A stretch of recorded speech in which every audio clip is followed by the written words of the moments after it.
Tim from Holistic here. In working with some clients on building their e-commerce stores, we run into a common type of problem that we have with the clients, in as much as they want the e-commerce store to be built and they want the pages to rank and they want the pages to convert.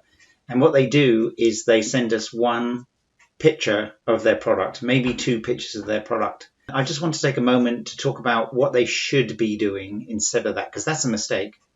And I'm going to use this super simple product on Amazon as an example. So this is a $30 product, not a particularly interesting product, not a particularly glamorous product, but I wanted to share the number of images and the thought that has gone into the images just for a simple $30 product. So what they've got here is they've got not one image, but they've got 1, 2, 3, 4, 5, 6, 7 images. And if you look at the images are designed not just to show what the product looks like, but to show what it does. How does it move? What are the different components of it?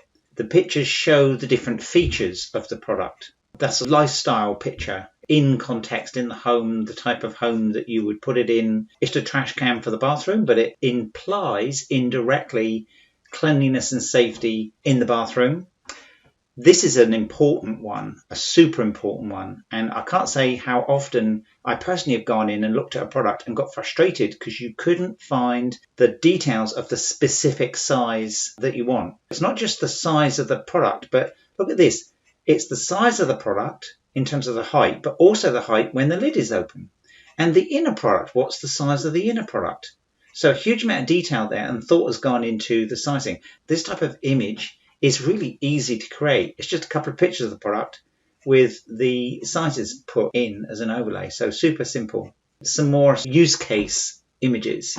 I know a lot of our clients would look at this and think, well, what else do you need? It's just a picture of the product. What else is there to take a picture of? Well, as you can see, there's a lot that you could take a picture of. One thing they've missed that is a big advantage is what they've done is they've shown the picture from this angle, but not from the back. And that's something that often when I'm buying a product, I need to see, well, what is the back side? What's on the back? And they don't think to show you. So even this could be improved. Now, there's two advantages for doing this. Number one is conversion. The more information you provide and the more detail you provide of your product, the more likely you are to get a sale. And from an SEO point of view, each one of these images can be individually optimized to increase your probability of ranking.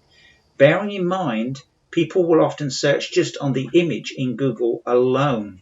So if you optimize images properly, and if you have a lot of images, you increase the SEO of your product page pretty dramatically. I would encourage you to use this as the standard that you need to work to if you've got an e-commerce store or if you're developing an e-commerce store and you actually want to get sales. I've seen clients do less work than this for a $150 product, and this is just a boring $30 product. I've seen clients have a $300 product, a $500 product, a $2,000 product, and yet they still think, oh, well, I've uploaded one image or I've uploaded two images and that's more than enough. If you want to sell product, you have to put the work in. This work is called product merchandising.